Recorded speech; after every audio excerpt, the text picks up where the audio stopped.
গণতান্ত্রিক পন্থায় জনগণের সরকার প্রতিষ্ঠিত করবেন। এখানে তাড়াহুড়োর কিছু নাই। আর আমরা লুটপাটের জন্য বিএনপি ক্ষমতা আসবে আর বিএনপি ক্ষমতা আসার জন্য আমরা আন্দোলন করছি তা নয়, এই দেশটাকে রক্ষা করার জন্য আমরা আন্দোলন করছি। আমার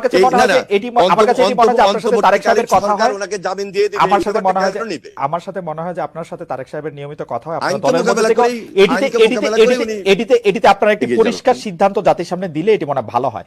আমাদের প্রিয় নেতা জনাব তারেক রহমান, তিনি ওনার যে মামলাগুলো তিনি নিজে মোকাবেলা করতেছেন, মামলাগুলো যদি আইনি প্রক্রিয়া সবকিছু সমাধান হয়ে যায় খুব শীঘ্রই ইনশাল্লাহ উনি দেশে ফিরবেন এবং বাংলাদেশ যে বিএনপি এবং এই দেশের রাজনীতিতে ওনার ভূমিকা উনি যেভাবে পালন করেছেন বেশি এবং দায়িত্বশীল। ধন্যবাদ আপনাকে।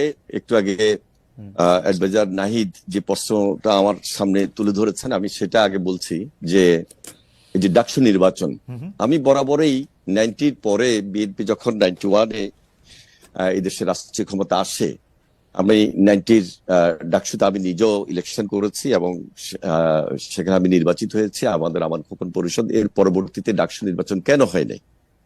তো ওই সময় আমাদের রেগুলার স্টুডেন্ট এবং ইরেগুলার স্টুডেন্টদের মধ্যে একটা কম্পিটিশন ছিল এবং আমি রেগুলার স্টুডেন্টের পক্ষে ফাইট করেছি, দল আমাকে মনোনয়ন দিয়েছে। তার মানে কি বিএনপি রেগুলার স্টুডেন্টের পক্ষে অবস্থান নিয়েছে, কিন্তু ইরেগুলার স্টুডেন্টের পক্ষে নিয়েছে তখন কিছু irregular student plus Awami League Chhatra League, যার কারণে সেই নির্বাচন হতে পারে নাই।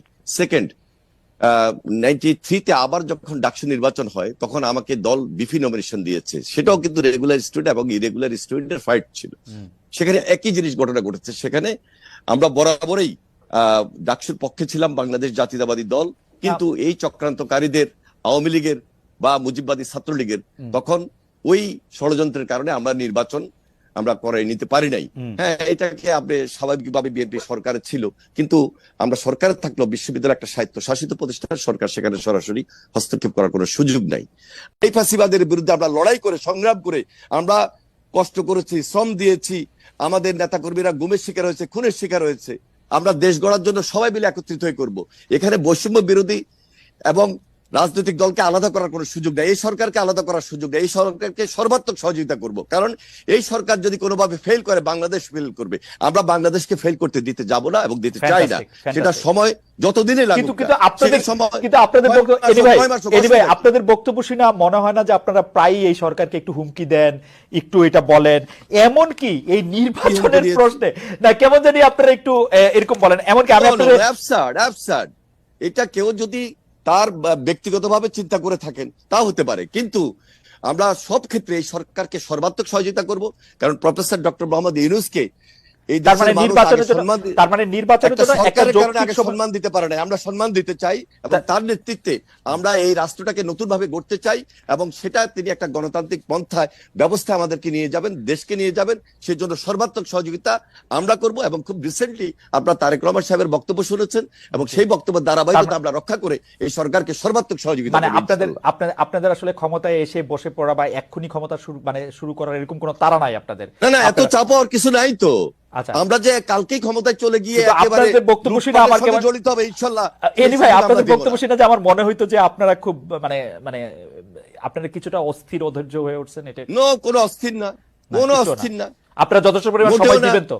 আমরা ওনারা যে সংস্কারের কাজ নিয়েছেন, একদিকে বিচারের কাজ হবে, বিচার আগে দেখতে চাই, পাশাপাশি সংস্কার করে একটা গণতান্ত্রিক পন্থায় জনগণের সরকার প্রতিষ্ঠিত করবেন। এখানে তাড়াহুড়োর কিছু নাই। আর আমরা লুটপাটের জন্য বিএনপি ক্ষমতা আসবে আর বিএনপি ক্ষমতা আসার জন্য আমরা আন্দোলন করছি তা নয়, এই দেশটাকে রক্ষা করার জন্য আমরা আন্দোলন করছি। আমাদের একজন দর্শক বলছেন যে তারা কেন থাকবে, বিএনপি তো অলরেডি ইন পাওয়ার। যদি লুটপাট বা দুর্নীতির কথা বলি তাহলে তারা তো তাদেরটা করতেই পারতেছে। ব্যাপারটা কি এরকমই ভাই? কেন এরকম হবে?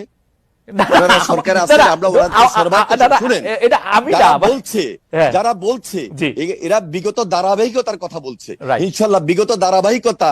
আর এখন যদি বিএনপি আন্দোলনের মধ্য দিয়ে এই দেশে গণতান্ত্রিক পন্থায় জনগণের সরকার প্রতিষ্ঠিত হয়, বিএনপি তখন বলেছে যে আমরা এই 31 দফার ভিত্তিতে আমরা দেশ পরিচালনা করব।